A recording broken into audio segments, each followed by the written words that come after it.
y'all, I decided that I want to have some fun on a different way. The scammers are just, they're never ending.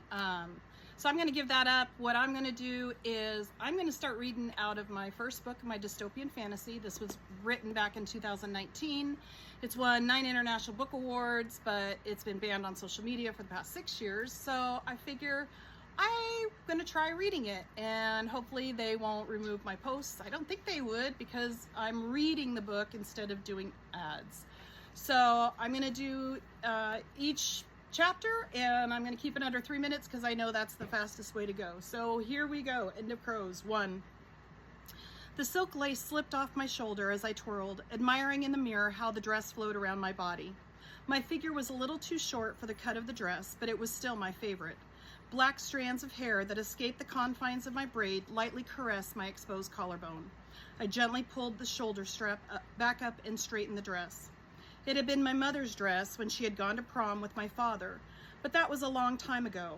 They didn't have dances anymore, not since the Revolutionary War. I smoothed out the fabric, relishing how the silk and lace felt underneath my hands. The deep purple of the silk made the glitter of the lavender lace sparkle under the light. My eyes practically glowed, matching the lace perfectly. They didn't make dresses like this anymore. Cotton pants and shirts were standard issue government clothing. I didn't want to leave the dress behind, but Mom and Dad told me it had to stay. Unnecessary items had to be left at the house, despite my argument that it was a necessary item to me. I heard my mom call from downstairs, and I glanced in the mirror one more time. I hadn't realized I'd been crying until I saw the sparkle of tears tracking down my cheeks. I was so tired of the loss. "Coming, Mom. I'll be down in a second." I quickly let the material slide to the floor and slipped on my jeans and shirt.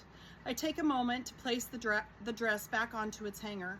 I didn't care that it couldn't go with us. It deserved to be taken care of.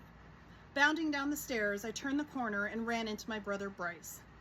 "Watch where you're going, Willow," he puffs out his chest and pushes me back slightly, "or you might injure yourself running into this brick wall." I roll my eyes and punch him in the gut, feeling pleased with myself when he lets out a large whooshing noise.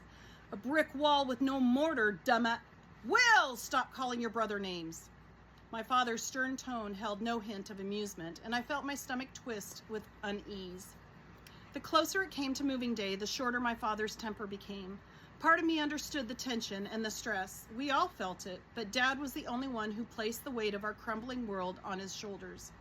"Ken, they're just playing. Let them be." My mother's voice was soft yet firm.